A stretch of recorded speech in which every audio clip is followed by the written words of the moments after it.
The fertility clinic failure at UH is back in the national spotlight. We are learning there are new lawsuits pending against the hospital since just last week. One local attorney says he is currently representing 100 university hospitals' patients. News 5's Tara Molina live in Beechwood tonight with the latest. And Tara, what does the growing number mean overall?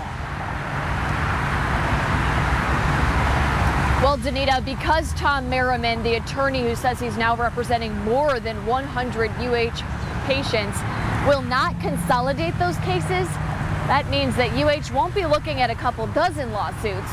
They'll be looking at more than 100.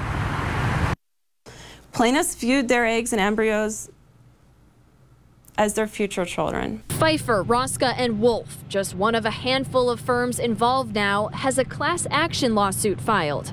900 families have now received that devastating news. Matt Dooley of O'Toole, McLaughlin, Dooley, and Peckera representing another couple.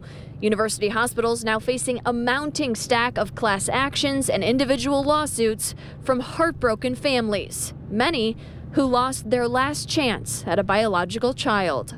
Those embryos represented their hopes, their promise of having children and a family. DiCello, Levitt, and Casey, another firm involved, has a class action lawsuit filed.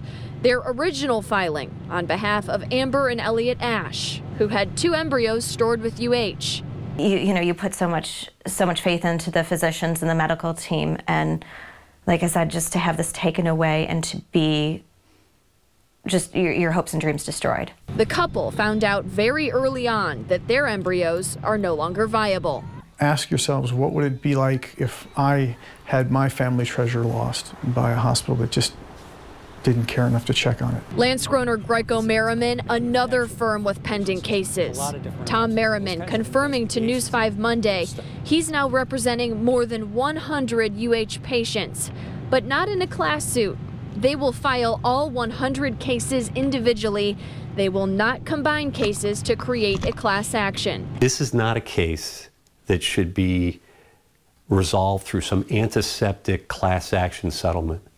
Every one of the women who had their eggs retrieved, every couple who had embryos that were stored, they need to bring their cases to court. They need to be heard. A jury needs to decide what happens to them, and they need to demand punitive damages against the hospital.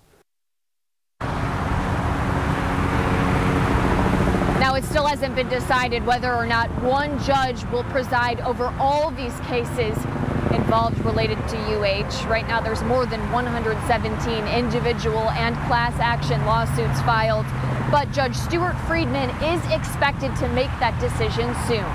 We're reporting live in Beechwood. I'm Tara Molina, News 5.